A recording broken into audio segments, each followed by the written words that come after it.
Hello everybody and welcome to another edition of Lady Blue Ryu, and today we'll be talking about everything that comes with intuition. Shielding. Shielding is a basic necessity for everybody who does intuition. It is one of the major steps that you need to learn in order to use your intuition fully. Otherwise you're going to be bombarded with a bunch of energy, and more than likely you will not have a very good experience. So what is shielding? Shielding is bringing up your aura. It's bringing energy into you from source, divine, God, whoever you decide is your deity or your source of energy. It is also a thing for meditation. A lot of people will have meditation classes, and it's actually clearing the negative energy out of you, which is basically shielding. Shielding takes another step beyond meditation. Basically, you are filling your energy centers or your chakras to overfilling with light.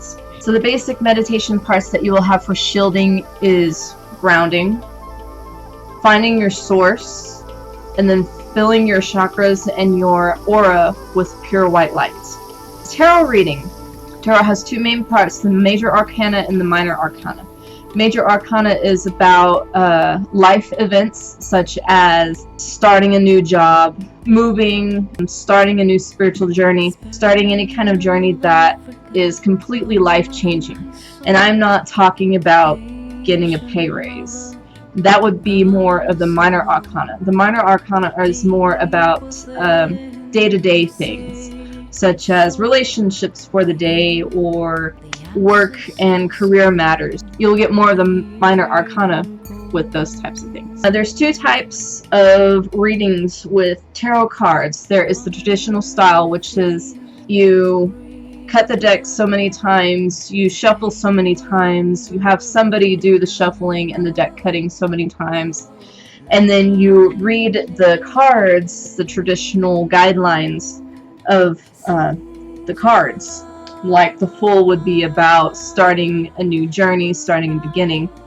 Five of Cups is about marriage, relationships, and interpersonal relations and communication. Comes to boredom and nagging. And you also have the spreads such as the Celtic Cross, the Kabbalah, the Tree of Life. A week spread, past, present, future, one card, single card drawings. And then there's the intuitive reading, which is the kind that I do. With intuitive reading, you don't really throw everything out the window, but you do. And that's the fun part of it. The cards have a different meaning every time you read them. You'll start picking up different things with the reading, such as the Fool may be about a folly that you see in a plan. Let's go back with the Five of Cups, could mean completely something different than the nagging persistence. So with intuitive reading, what I usually do is whenever I'm shuffling, I'll hear a number, and that's how many times I shuffle. And then I'll hear another number, and that's either how many cards I draw, or that's the card that I pull from the deck. And I find that this method for me is a lot more accurate, it's a lot more precise, and people tend to feel a lot more comforted whenever they come out of their reading. Pendulums. Pendulums are a lot of fun. They can come in metal, crystals, a different assortment of anything that you find that you can connect your energy to. And pendulums are more of a yes, no, unspecified kind of answer. You don't get specifics with pendulum readings unless you have a pendulum chart.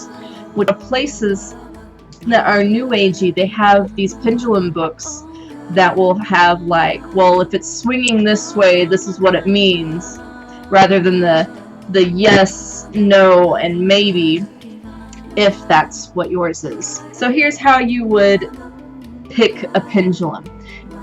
You go to a store, obviously, and then you will pick up the pendulum by the chain that it hangs on.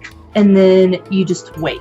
Usually when you wait, it'll start swinging yes, or it'll start swinging no. If it says yes, you will have an instantaneous energetic connection with it. If you pick one that says no to you, you're going to have a hard time connecting with it because, well, it said no to you. It's like picking up a friend that doesn't really want to go out with you, and you're just like, let's go out, and it's like, no, I don't want to. That was stupid. Determining answers. So you'll hold your pendulum like this. You'll want to put your arm on a stable surface. You want to keep it nice and still. Do not sway your hand back or forth or any kind of, don't shake it. Don't ever make it wiggle, because that's not the pendulum answering you, it's yourself. So what you'll do, hold on, stay still. So what you'll do is you'll hold on to it and you'll ask it, show me yes. And it'll start swaying back and forth for you, or whichever way is yes for you. Then you can ask, show me no. You notice mine does the circle, but you have to wait because mine will start shaking back and forth whenever he shows me no. Alex, go on. There he goes, he's shaking back and forth for now. And then I have show me maybe, which maybe for me is a circle, clockwise circle. Maybe not.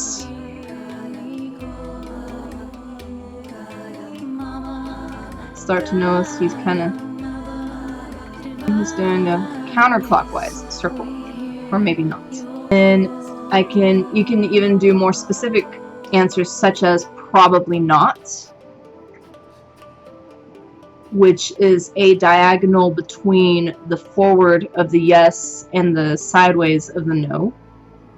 And then I also have probably so, or probably yes, which is a diagonal between the forward yes and the sideways no.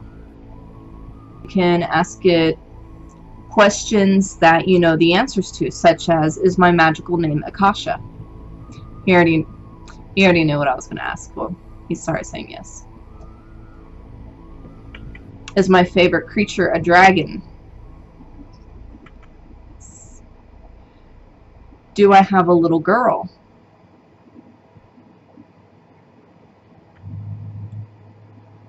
And you'll start to see I don't have a little girl. I actually have 2 sons.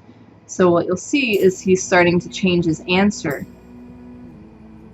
to a no. And then he just goes back and forth. No. Photo reading. Photo reading is a lot of fun. It's also a very, very hard challenge, especially for those of us who aren't really attached or able to read energy very well. Photo reading is you take a picture of a person and you can start to pick up emotions. You can start picking up situations. You can start picking up any kind of events, feelings, situations, things like that. Psychometry. Psychometry is a type of psychic intuition where you pick up an object. I'm going to take this dragon for example. You pick up an object and you get impressions off of it. You don't get any kind of impression off of anything until you pick it up. So basically what you're doing is you're drawing this energy from the item all the way down and into your palms and to your third eye. You can pick up on the type of person, the type of life that they had, what the object has been through, basically. You're basically picking up on any residual energies off of the object. Empathic abilities. Empaths are people who might feel that they're crazy. They might feel that they have no control over their emotions.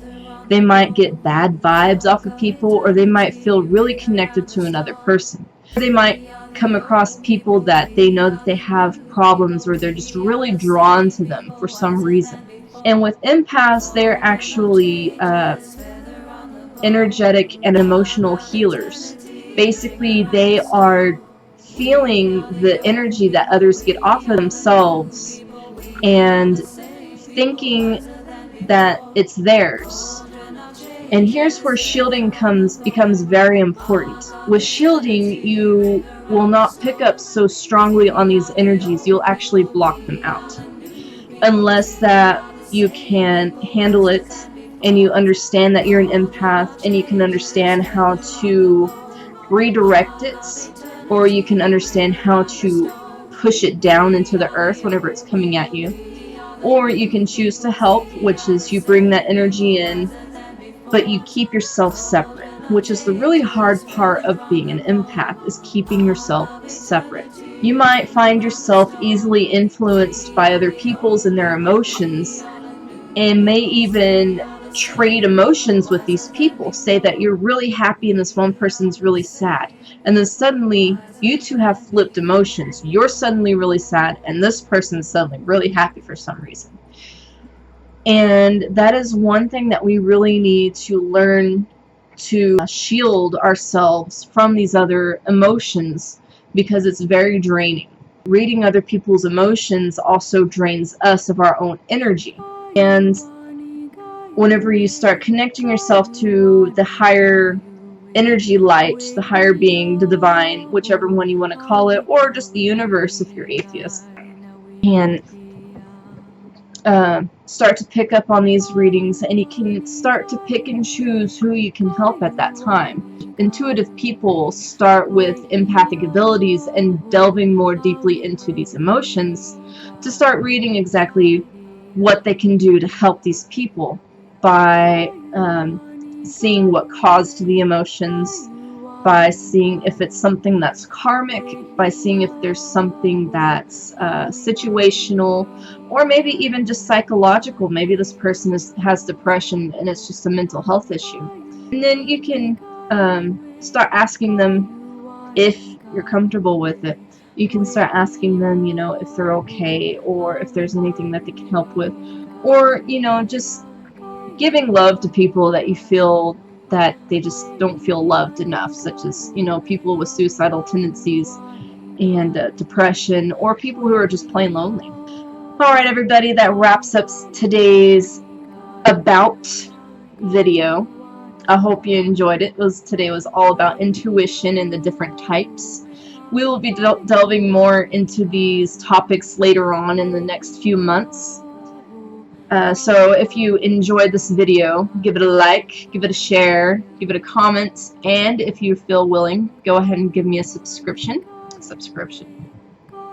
Really? Go ahead and click the subscribe button down below. And as always, keep it real, keep it simple, and always keep it real simple. See you guys next week.